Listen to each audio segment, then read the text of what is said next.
নবী আমার হাদিস শরীফে বললেন, আশ-শাইখু ফি কওমিহি কান-নাবিয়্যু ফি উম্মতি আও কামা ক্বালা আলাইহিস সালাম। আল্লাহ নবী হাদিস শরীফে বললেন, আমি দুনিয়াতে বেঁচে আছি, সাহাবাদের যদি সমস্যা হয় ওরা সমাধানের জন্য আমার দরবারে চলে আসবে, আমি রাসূল ওদেরকে ভালো রাস্তার খারাপ রাস্তা চিহ্নিত করিয়ে দেব। আশ-শাইখু ফি কওমিহি, আল্লাহ নবী বলেছেন আমার অবর্তমানে যারা শায়েখ থাকবে, ওলি থাকবে, খোদাভীরতা আল্লাহওয়ালা নৈকট্য যারা থাকবে, ওদের কাছে মুরিদ মুত্তাকি ওদের কওম ওদের দরবারে পৌঁছে যাবে। সেখানে যদি একটা বার পৌঁছে যায়, তারা দেখিয়ে দেবে কোনটা ভালো রাস্তা আর কোনটা খারাপ রাস্তা, তোমাদের দেখিয়ে দেবে। তাই নবী আমরা দুনিয়া থেকে হাত ছাড়া করলাম, কিন্তু পীর মাশায়েখ ওলি আউলিয়া আমাদের কাছে এসেছে। আমরা যদি ওদের পথ আর মতটা যদি মেনে নিতে পারি, আশা করা যায় আল্লাহ এবং রসুলকে পাওয়া সম্ভব হয়ে যাবে। জোরে বলেন সুবহানাল্লাহ। বাবু ওই জিবিএল বক্স বসিয়েছেন না, আর আপনি ওই সোজা বসেছেন, আমি আস্তে আস্তে বলছি, তবু কিন্তু আপনার কানে জোরে লাগবে। কেন? জায়গাটা খুব সরু তো, আর বক্সটা খুব কাছাকাছি পড়েছে, চওড়া হলে দূরত্ব হতো। হ্যাঁ, আবার একটু সাউন্ড আওয়াজ না হলে আমাদের কষ্ট বেড়ে যাবে, একটু মানিয়ে নিতে হবে। হ্যাঁ, একটু মানিয়ে নিতে হবে। যাক, অসুবিধা হলে বলবে। আল্লাহ আল্লাহ।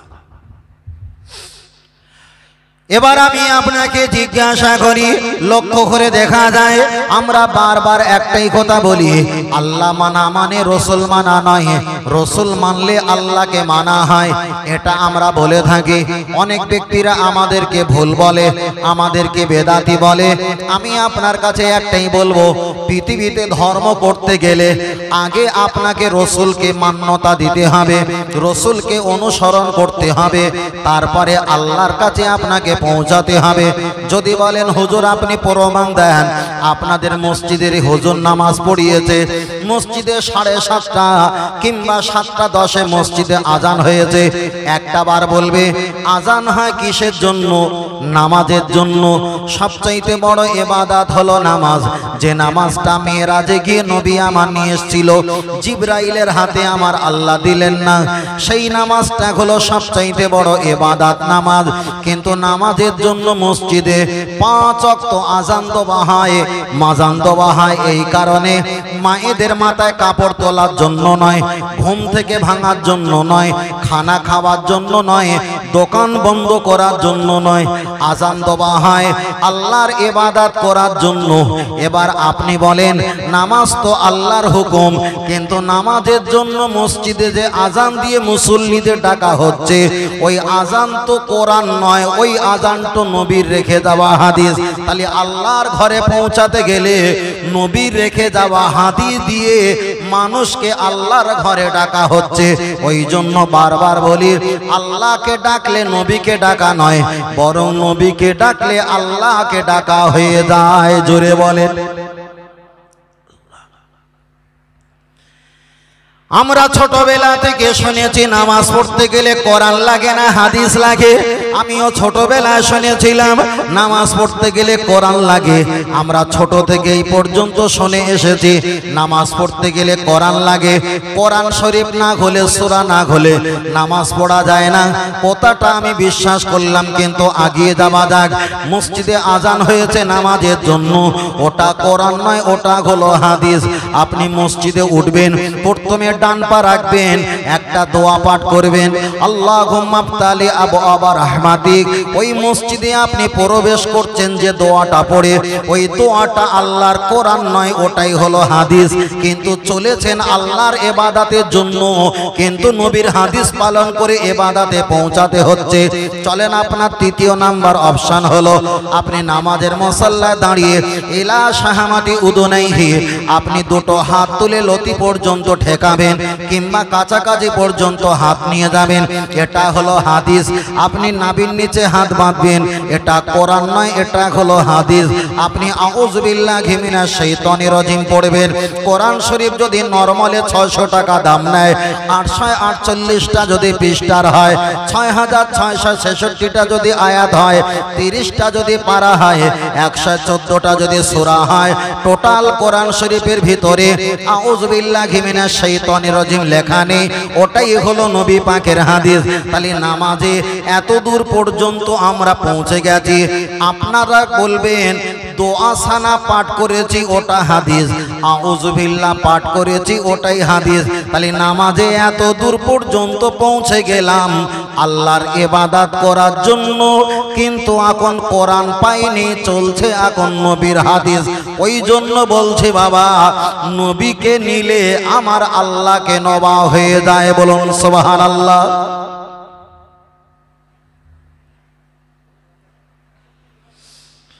আপনি এবার বিসমিল্লাহ পাঠ করে একটা সূরা পাঠ করলেন, সূরা ফাতিহা, ওটা হলো আল্লাহর কোরআন। অন্য একটা সূরা পাঠ করলেন, ওটা হলো আল্লাহ পাকের কোরআন। এবারে আপনি আল্লাহু আকবার বলে রুকু করলেন, ওটা হলো হাদিস। রুকুতে গিয়ে সুবহানা রাব্বিয়াল আযীম বললেন, ওটা হলো হাদিস। রব্বানা লাকাল হাম, ওটা হলো হাদিস। সামি আল্লাহু লিমান হামিদা, ওটা হলো হাদিস। আপনি আল্লাহু আকবার বলে সিজদা গেলেন, ওটা কোরআন নয়, ওটা হলো হাদিস। আপনি সিজদা গিয়ে সুবহানা রাব্বিয়াল আলা বললেন, ওটা হলো হাদিস। আপনি বসে বসে আত্তাহিয়াতু পড়লেন, ওটা হলো হাদিস। দরুদ শরীফ পড়লেন, ওটা হলো হাদিস। দোয়া মাসুরা পাঠ করলেন, ওটা হলো হাদিস। আপনি ডান দিকে সালাম ফিরালেন, আসসালামু ক্বাবলাল কালাম, ডান দিকে সালাম ফিরালেন, ওটা হলো হাদিস। দুটো হাত তুলে আল্লাহুম্মা আমিন বললেন, আল্লাহুম্মা আমিন, কোরআন নয়, ওটাই হলো নবীর হাদিস। আপনি মোনাজাতে শেষে বিরহমাতিকা কিংবা লা ইলাহা ইল্লাল্লাহ মুহাম্মাদুর রাসূলুল্লাহ, কোরআনে এতটা এসেছে, ওয়াকাফা বিল্লাহি শাহিদা মুহাম্মাদুর রাসূলুল্লাহ, আর পূর্ণাঙ্গ কলেমা কোরআন নয়। তাহলে আপনি কলেমা শরীফ পড়বেন, এটা হলো হাদিস। বিরহমাতিকা পড়বেন, এটা হলো হাদিস। তাহলে মসজিদে আজান থেকে নিয়ে মোনাজাতে শেষ পর্যন্ত চলছে শুধু হাদিস আর হাদিস। তাহলে এত বছর শুনেছিলাম কোরআন ছাড়া নামাজ হয় না, কিন্তু আজকের এই খাতা কলমে হিসাব দিয়ে দিলাম, কোরআন যদি 2% থাকে, নবীর হাদিস আছে 8%। এবার আপনারা বলেন, কোরআন যদি নামাজে 2% অংশগ্রহণ করে আর নবীর হাদিস যদি 8% অংশগ্রহণ করে, এবার বলবে কোরআন ছাড়া নামাজ হয় না, না হাদিস ছাড়া নামাজ হয় না? কথাটা বুঝতে পেরেছি ভাই? তাহলে এত বছর আমরা শুনে এসেছি কোরআন ছাড়া নামাজ হয় না, কিন্তু সেই কোরআনের পার্সেন্টেজ হলো 2% আর হাদিসের পার্সেন্টেজ হলো 8%। তাহলে যার পার্সেন্ট বেশি সেই পার্সেন্টটা বলা হয় না কেন? ও আল্লাহ রেগে যাবে, আল্লাহ রেগে যাবে। কিন্তু মুহাম্মদ সাল্লাল্লাহু আলাইহি ওয়াসাল্লাম বলছে, মান আসানি, কেউ যদি আমাকে ভুলে যায়, ফাকাদ আসাল্লাহ, আমার আল্লাহ তাকে রহমত দিতে সরিয়ে দেবে। মান আতানি, কেউ যদি আমাকে স্মরণ করে, ইত্তেবা করে, ফাকাদ আতাল্লাহ, আমার আল্লাহ তার ইত্তেবা করাই হয়ে যাবে। সুবহানাল্লাহ। তাহলে তুমি এতদিন আল্লাহর প্রশংসা করেছো, কোরআন ছাড়া নামাজ হয় না, এখন এই প্রশংসা আল্লাহ নিয়েছে কি? এবারে মাথায় বিচার দাও। এখন এই প্রশংসা আল্লাহ কি নিয়েছে? তাহলে নামাজ, কোরআন ছাড়া নামাজ হয় না, এটা যতটা ঠিক তার চাইতে আরো ঠিক হাদিস ছাড়া নামাজ হয় না। নামাজ পড়তে গেলে কোরআনের পার্সেন্ট হলো 2, নামাজ পড়তে গেলে হাদিসের পার্সেন্ট হলো 8। হাদিস বাদ দিয়ে নামাজ হবে না, হবে না, হবে না। চলেন আমি আপনাকে বোঝাতে চেয়েছি, খুব ভালো করে খেয়াল করবেন। আপনি নামাজ, আপনি তাহারিমা বেঁধেছেন, তাহারিমা বাঁধা অবস্থায় আগে একটা হাদিস পড়েছিলাম, দুনিয়াতে নবী ছিল, সাহাবারা নবীর কাছে গিয়ে সমস্যা সমাধান করত। নবী চলে গেছে, যারা আল্লাহর ওলি বান্দা তাদের কাছে গেলে তারাও সমস্যা সমাধান করে দেবে। বিষয়টা আমি আপনার কাছে বলছিলাম, চলেন ওই কথাটায় আবার ঘুরে আসবো। আপনি তাহারিমা বেঁধেছেন, তাহারিমা নিয়াত বাঁধার পর এখন কোন ব্যক্তি যদি বলে ভাই আসসালামু আলাইকুম, আপনি তাহারিমা নামাজ অবস্থায় অন্য কাউকে সালাম দিলে আপনার নামাজ ভঙ্গ হয়ে যাবে। আবার কাউকে যদি সালামের জবাব দাও আপনার নামাজ ভঙ্গ। তাহলে নামাজ পড়তে পড়তে যদি সালাম দেওয়া হয় আপনার নামাজটা শেষ, যিনি জবাব দেবে তার নামাজটাও শেষ হয়ে যাবে। কিন্তু একটাবার হিসাব করে দেখো, ওই নামাজের ভিতরে আল্লাহ নবীর প্রতি সালাম দেওয়া ওয়াজিব করে দিয়েছে। এখানে সুন্নাত করিনি, নফল করিনি, মুস্তাহাব করিনি, আমার আল্লাহ ওয়াজিব করে দিয়েছেন। আপনি তাশাহুদ পড়বেন, তাশাহুদ পড়া হলো ওয়াজিব, না পড়লে আপনার নামাজ হবে না। ওই তাশাহুদের ভিতরে পড়তে হয় আসসালামু আলাইকুম আপনি নামাজের ভিতরে আমার নবীকে সালাম দিতে হয়। তাহলে এতদিন 2% কোরআন নিয়ে যারা লাফালাফি করছিল, পেয়েছি একদিকে নবীর হাদিস 8%, আবার পেয়েছি নবীর প্রতি সালাম দিতে হয় নামাজের ভিতরে। জোরে বলেন সুবহানাল্লাহ। শুধু নবীকে নামাজের ভিতরে সালাম দিতে হয় এটা শেষ নয়, আবার পরের লাইন পড়া শুরু করে দাও আসসালামু আলাইনা ওয়া আলা ইবাদিল্লাহিস সালিহিন। যারা আল্লাহর মাহবুব বান্দা, আল্লাহর নৈকট্য প্রাপ্তকারী, আল্লাহর ওলি বান্দা, ওদেরকেও সালাম দেওয়া আল্লাহ ওয়াজিব করে দিয়েছে। তাহলে কেউ যদি বলে আল্লাহকে মানবো আর মানবো না, পূর্ণাঙ্গ ঈমানদার হতে পারবে না। রাসূলকে মানতে হবে। এবার যদি বলে রাসূলকে আমি মানবো আর কাউকে মানবো না, রাসূলকেও চিনতে গেলে আল্লাহর ওলি দিগকেও ধরতে হবে। জোরে বলেন সুবহানাল্লাহ। কেন নামাজের ভিতরে আল্লাহ আছে, নবী আছে, আল্লাহর ওলিরাও আছে। যদি বলেন হুজুর ওটা হাদিস দিয়ে বলেছেন, কিন্তু কোরআনে আছে, চলেন কোরআন থেকে বলি। নামাজ পড়েছেন আল্লাহু আকবার, একদম মাঝখানে থেকে একটা আয়াত পড়ছি,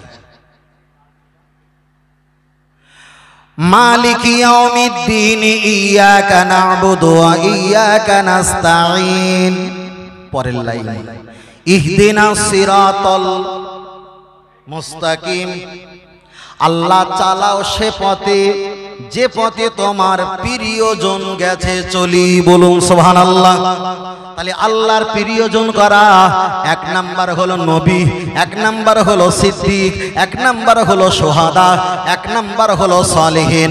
দাদা পীর নবী নয়, দাদা পীর সোহাদা নয়, ছেড়ে গেল দাদা পীর সালেহিন সৎ ব্যক্তি, দাদা পীর বংশগত সিদ্দিক। তাহলে আপনি নামাজে বলেছেন আল্লাহ চালাও সে পথে যে পথে তোমার প্রিয়জন গেছে চলি। ওলিরা যে রাস্তায় চলেছে, নবীরা সোহাদারা যে রাস্তায় চলেছে, আপনি তো কোরআনের আয়াত দিয়ে বলছেন আল্লাহ ওই রাস্তায় আমাকে পরিচালিত করো। আবার নামাজের ভিতরে তাকে সালাম দিচ্ছ, আবার নামাজের ভিতরে তাদের রাস্তায় যাবার জন্য আল্লাহর কাছে দোয়া চেয়েছো। আর কেউ যদি বলে আমি আল্লাহকে মানি আর কাউকে মানি না, ওই ব্যক্তি হলো সবচাইতে বড় ইন্টারন্যাশনাল মুনাফিক। আচ্ছা, মুনাফিক যখন বলেছি তাহলে আরেকটা হাদিস পড়ি। এবার আমি বলবো বড় ভাই আমার কথাটা খুব ভালো করে খেয়াল করে দেখবেন। আপনাদের এলাকায় সবচাইতে বড় যদি সুদখোর থাকে, সুদখোর যদি মারা যায়, তারা জানাজা দাফন কাফন দেওয়া যাবে না? যাবে না? সুদখোর। আমার আওয়াজ বুঝতে পারছো? আমার সেই সবুজ জামা ভাই বুঝতে পারছো? অসুবিধা হচ্ছিল না আপনার? বুঝতে পারছো তো? বাহ। একটা বার বলবে সুদখোর যদি মারা যায় তারা জানাজা কাফন দাফন দেওয়া যাবে না? যাবে না। হানাফি মাযহাবের মাসলাক হলো সুদখোর ব্যক্তি যতই বড় সুদখোর গুনাহগার হোক না কেন, তবুও তো তিনি কলেমা বিশ্বাসী ইমানদার। তাহলে গুনাহগার ব্যক্তি সুদখোর যদি মারা যায়, হানাফি মাযহাবের ফতোয়া ওই ব্যক্তি মারা গেলে তারা জানাজাও পড়বে, কাফন দাফনও দেবে। এক। দ্বিতীয় নাম্বার, কোন ব্যক্তি যদি ব্যভিচারী করতে গিয়ে যদি হত্যা হয়ে যায়, যায় ওই ব্যক্তির জানাজাও পড়া যাবে, দাফন কাফন দেওয়া যাবে 2। তৃতীয় নাম্বার, কোনো বেনামাজি যদি মারা যায় তার দাফন কাফন দেওয়া যাবে, তার মাইয়েতের গোসল জানাজা নামাজ পড়া যাবে 3। চতুর্থ নাম্বার, বেরোজগার মারা গেলে, হজ না করে মারা গেলে, যাকাত না দিয়ে মারা গেলে, সারা জীবন দান ধান ফেতরা কোনো ইবাদত না করে ওই ব্যক্তি যদি মারা যায় তার জানাজা পড়া জায়েজ, কাফন দেওয়া জায়েজ, তার কল্যাণে দোয়া করা জায়েজ জায়েজ জায়েজ। কিন্তু এটা হলো গুনাহগারের সাবজেক্ট। এবার যারা নামাজে বলেছে ওলিকে মানি, নবীকে মানি, বাইরে এসে বলছে আমরা কাউকে মানি না আল্লাহ ছাড়া, ওরা তো গুনাহগার নয়, ওরাই হলো মুনাফিক। এবার মুনাফিকের ব্যাপারে আমার আল্লাহর কোরআন বললেন, ওয়ালা তুসাল্লি আলা আহাদিম মিনহুম মাতা আবাদা।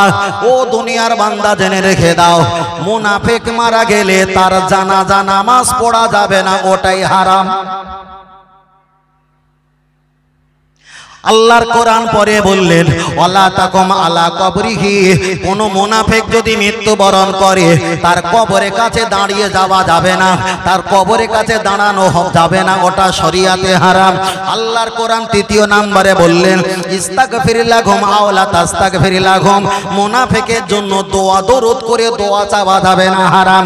আল্লাহর কোরআন পরে বললেন, ইন তাস্তাগফির লাহুম 70 মাররাতান।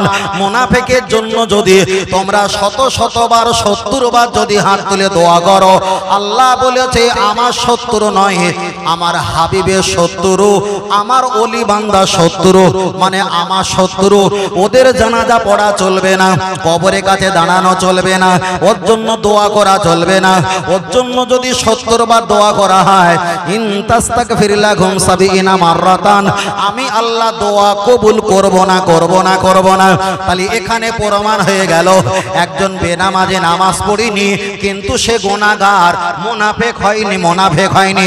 একজন নামাজি নামাজ পড়েছে, আল্লাহ রসুলকে ওলি আউলিয়াদের নাম এনে মুখে মেনেছে, আবার বাইরে এসে বলছে মানিনি, ওই ব্যক্তি মুনাফিকের আওতায় পড়ে গেছে। তাহলে বেনামাজি মারা গেলে জানাজা গোসল দেওয়া শরিয়াতে জায়েজ, কিন্তু মুনাফিক ব্যক্তি মারা গেলে তার জানাজা দাফন কাফন কবরের কাছে দাঁড়ানো, দোয়া দরুদ হাত তুলে মোনাজাত করা স্বয়ং আমার আল্লাহ হারাম করে দিয়েছে। তাই আমরা বুক ঠুকে বারবার করে বলি, আমরা হাজার পাহাড় গুনাহগার, তবে আমরা মুনাফিক নয়, মুনাফিক নয়, গুনাহগার, গুনাহগার, গুনাহগার। আর গুনাহগারের জন্য তো আমার দয়ার নবী, জোরে বলেন।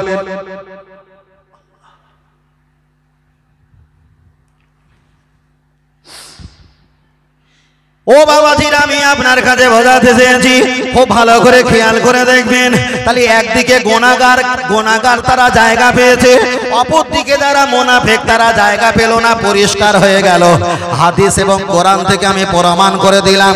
এবার চলেন আপনার কাছে আর একটা সাবজেক্ট আগিয়ে যাওয়া যাক। আল্লাহ দরবারে যদি হাজির করিয়ে দেওয়া হয়, আল্লাহ এই ব্যক্তিটা হলো বড় গুনাহগার, আর এই ব্যক্তিটা হলো বড় বিয়াদব, বিয়াদব, বিয়াদব, এই ব্যক্তিটা হলো বিয়াদব, আর এই ব্যক্তিটা হলো মুনাফিক, এই ব্যক্তিটা হলো গুনাহগার। তাহলে একদিকে বিয়াদবকে দাঁড় করিয়ে দিলাম, একদিকে গুনাহগার ব্যক্তিকে দাঁড় করিয়ে দিলাম আল্লাহ সম্মুখে। আল্লাহকে যদি বলি, আল্লাহ আপনার দরবারে বিয়াদব ব্যক্তিটা ভালো না গুনাহগার ব্যক্তিটা ভালো? আল্লাহ যদি বলে আমার কাছে কোনোটাই ভালো না। আল্লাহর কাছে যদি আবার সওয়াল করি, আল্লাহ তবুও তো খারাপের ভিতরে ভালো থাকে, আপনি বলেন বিয়াদব ব্যক্তিটা ভালো না গুনাহগার ব্যক্তিটা ভালো? আমার আল্লাহ জিজ্ঞাসা করছে, তুমি গুনাহগার না বিয়াদব? এই ব্যক্তিটা বলছে, আল্লাহ আমি গুনাহগার। আল্লাহর কোরআন জবাব দিয়ে বললেন, সুম্মাস্তাগফারনি গফারতু লাকা ওয়ালা উমালি। তুমি গুনাহগার, রাতের অন্ধকারে কাঁদবে, চোখের পানি বার হবে, তুমি দেখবে তোমার গুনাহ আমি আল্লাহ ক্ষমা করে দিয়েছি।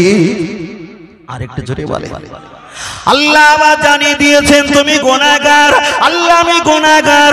আল্লাহ বলেছেন আমার নাম রহমান, আমার নাম রহিম। দয়ার নামের দিকে তাকিয়ে চোখের পানি জারি করে কাঁদবি, ওয়াসজুদু লিল্লাহ সেজদা গিয়ে কাঁদবে, ওয়ারকামার রাকিইন রুকুতে গিয়ে কাঁদবে। আমি আল্লাহ জীবনের গুনাহকে মাফ করে দেব। তুমি গুনাহগার, তোমার জন্য আস্তাগফিরুল্লাহ, তুমি গুনাহগার, তোমার জন্য মসজিদের বারান্দা, তুমি গুনাহগার, তোমার জন্য তওবা শরীফ, তুমি গুনাহগার, তোমার জন্য আমার রহমতের নবী দান করেছে। তবে গুনাহগার আর কাঁদিস না, টেনশন করিস না, লা তাকনাতু মির রাহমাতিল্লাহ। গুনাহগার যেমন হয়েছো আমার জান্নাতের আশা করে কাঁদো, একদিন না একদিন আমার জান্নাত নসিব হয়ে যাবে। আর একটু জোরে হবে না? তাহলে গুনাহগারের জন্য আল্লাহ সান্ত্বনা দিচ্ছে না দেয় না? দিচ্ছে। এবার এসছে কি বলছিলাম, বিয়াদব। আল্লাহর কোরআন বিয়াদব, বিয়াদব সম্পর্কে আল্লাহর কোরআন জবাব দিয়ে বলছে তুমি গুনাহগার না বিয়াদব? আল্লাহ আমি বিয়াদব। বিয়াদব আল্লাহ ফাখরুস ফিহি, কোরআন বেরিয়ে যা, বেরিয়ে যা। ইবলিসের হাজার ইবাদত ছিল, আমার নবী আদমের সঙ্গে গাদ্দারি করেছে, আমি আল্লাহ সব ইবাদত সেজদাগুলো নর্দমায় ফেলে দিয়েছি, তুমি বিয়াদব, বেরিয়ে যা, ক্ষমা নেই, ক্ষমা নেই। তাহলে প্রমাণ হয়ে গেল গুনাহগারের ক্ষমা আছে, বিয়াদব আর মুনাফিকের ক্ষমা নেই। তাই আমরা বুক চিতিয়ে বলবো আমরা গুনাহগার, এতে কোনো লজ্জা নেই। কেন গুনাহগার গুনাহগার, তবু আমরা নবী মুহাম্মদের উম্মত। বলুন সুবহানাল্লাহ। আল্লাহর ইবাদত, নবীর মুহাব্বত, কোরআন তেলাওয়াত, মা বাবার খেদমত, মাজার জিয়ারত, একটাই দল জান্নাত, ওই দলটার নাম হলো আহলে সুন্নাতুল জামাত। আরেকটু জোরে বলেন, আরেকটু জোরে হবে না? এটা তাকবীর দেন, নারে তাকবীর। আর এটা সকলে বলে নারে তাকবীর। সিলসিলা হক ফুরফুরা শরীফ আহলে সুন্নাতুল জামাত, নারে তাকবীর। আল্লাহু আকবার। তাহলে এখানে মুনাফিক ঘাবাড়ে মানে গর্তে পড়ে গেল, বিয়াদব মার্কা গর্তে পড়ে গেল, টিকে আছে কে? গুনাহগার। গুনাহগার, গুনাহগারের কোনো টেনশন নেই। গুনাহগার পৃথিবীর নবী বাদ দিয়ে পৃথিবীর যারা আছে সবাই কম বেশি গুনাহগার, ঠিক না বেটি? যদি গুনাহগার জাহান্নামে যায় তাহলে নবী রাসূল বাদ দিয়ে আর একটাও কেউ জান্নাত পায় বলে বিশ্বাস হয়? কিন্তু বিয়াদব জান্নাত পাবে না, মুনাফিক জান্নাত পাবে না। জান্নাত পাবে তো গুনাহগার জাহান্নামে যাবার পরেও একদিন না একদিন জান্নাত পাওয়া সম্ভব। আর একটু মহব্বতে বলি সুবহানাল্লাহ। এবার আমি আপনার কাছে বোঝাতে চেয়েছি, লক্ষ্য করে দেখা যায়। এবার আপনার কাছে বলবো, আমরা অনেকে নামাজ পড়ি, অনেকে নামাজ পড়িনি, অনেকে হজ করি, অনেকে হজ করি না, অনেকে রমজান মাসে রোজা রেখেছি, অনেকে কষ্টের কবলে আমরা রোজা রাখতে পারলাম না। আমরা বড় গুনাহগার, গুনাহগার, এটা আমরা স্বীকার করি, স্বীকার করি।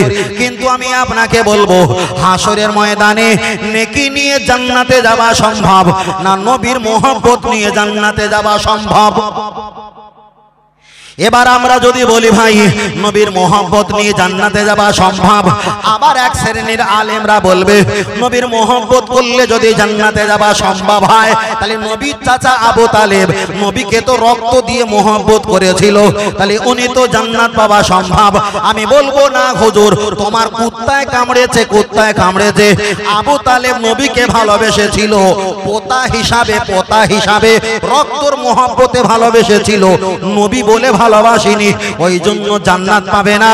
আমরা নবীকে ভালোবাসি ঈমান হিসাবে। বলুন সুবহানাল্লাহ। আর একটু জোরে বলেন সুবহানাল্লাহ।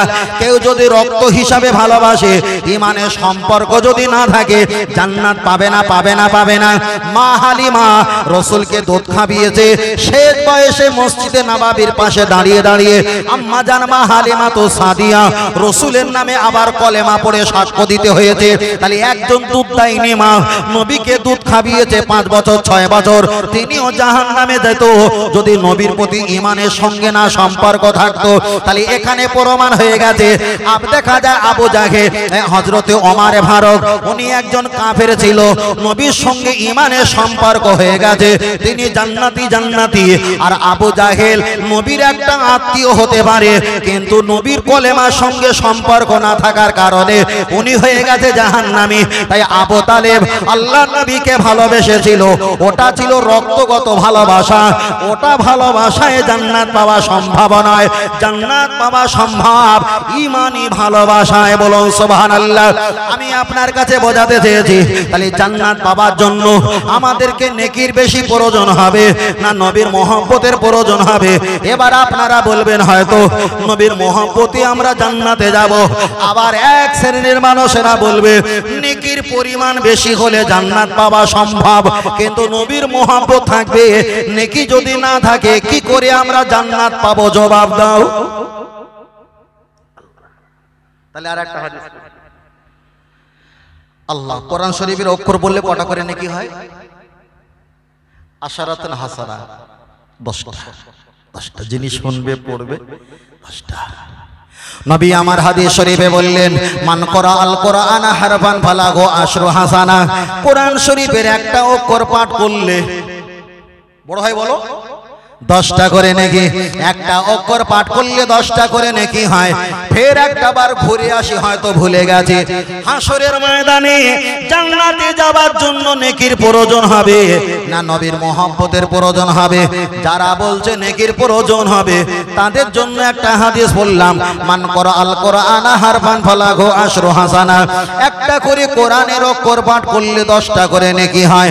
কোরআন শরীফে মুসা নবীর নাম আছে না নাই? আছে। মুসা, যদি মুসা বলে একটা বার যদি নাম ডাকি, কটা অক্ষর? 2টো অক্ষর। তাহলে 2টো অক্ষর পাঠ করলে কটা নেকি বড় ভাই? 20টা নেকি।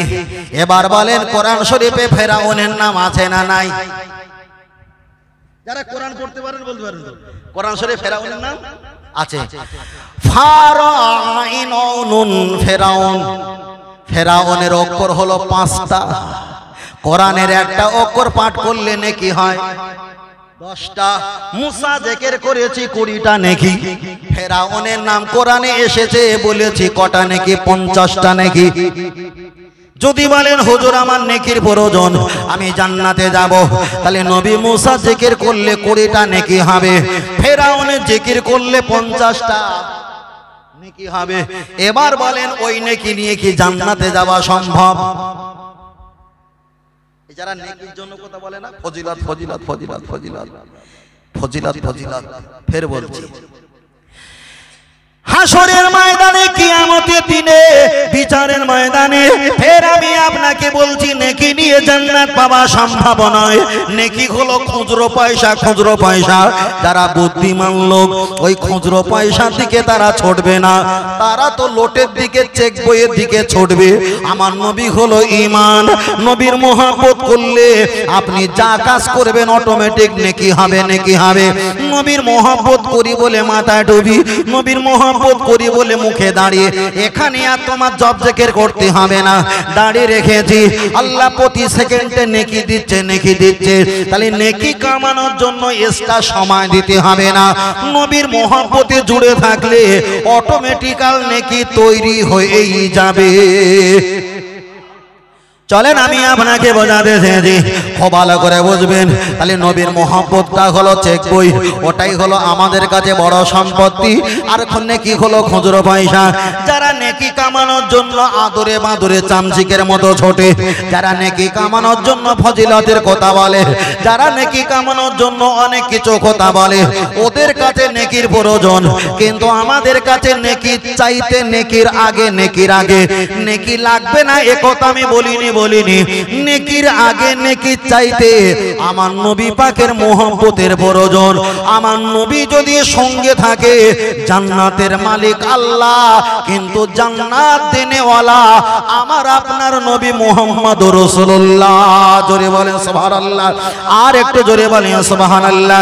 ও বাবাজিরা, আমি আপনাকে বোঝাতে চেয়েছি, তাহলে মুনাফিকের আর ঈমান, মুনাফিকের আর গুনাহগারের বিষয়টা বললাম। মুনাফিকরা ক্ষতি হয়ে গেল, আবার গুনাহগার আর বিয়াদবের কথা বললাম। বিয়াদবেরা ওরা ক্ষতি হয়ে গেল, টিকে আছে কে? গুনাহগার, গুনাহগার।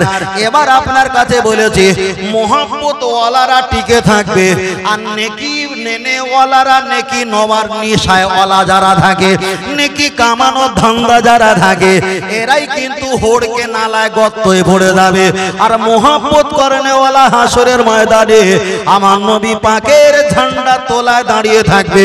নবী বললেন আনা আউয়ালুশ শাফিঈন, আমায় যারা মোহাব্বত করেছিল এদের শাফাআত করার জন্য আমি রাসূল প্রথম সুপারিশ করব। আর একটু জোরে বলেন সুবহানাল্লাহ, আর একটু জোরে বলেন সুবহানাল্লাহ। আল্লাহুম্মা সাল্লি আলা, ছেলেরা পড়ো জোরে,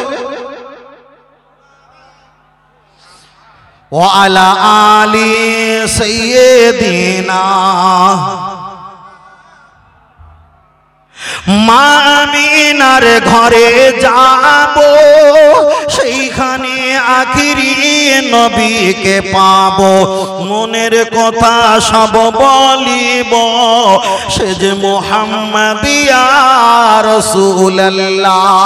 আল্লাহুম্মা সাল্লি আলা, দাদু ভাই পড়ো বাবা, পড়ো বাবা, নবীর মোহব্বতে পড়ো বাবা। ও আলা আলি, এ জগতে যাহার জবান নবীর প্রশংসা করে না, সে তো ভাইজান কঠিন দিনে নবীর শাফাআত পাইবে না। আল্লাহুম্মা সাল্লি আলা, খুব জোরে, বাহ মাশাআল্লাহ। ওয়া আলা আলি সাইয়্যিদিনা